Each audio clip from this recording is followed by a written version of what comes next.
প্রায় প্রতিদিন রাতেই আমি পাবজি মোবাইল খেলি একটা টিমমেটের সাথে।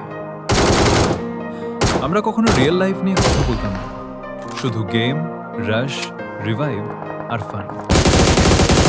কিন্তু একটা জিনিস আমি সবসময় নোটিস করতাম, ও সব সময় সবাইকে হাসানোর চেষ্টা করত। নিজে নক হলেও বলতো, ভাই টেনশন নিস না, ক্লাস দিবি। একদিন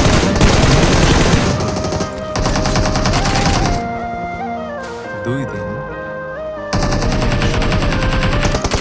আমি ভাবলাম হয়তো busy। তারপর এক রাতে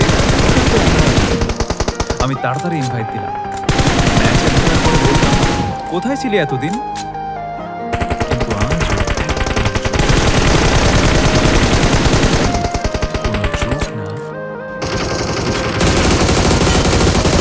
গেম শেষ হওয়ার আগে শুধু একটা মেসেজ পাঠায়, ভাই অনেক অসুস্থ ছিল, আজ হাসপাতালে বসে লাস্ট টাইম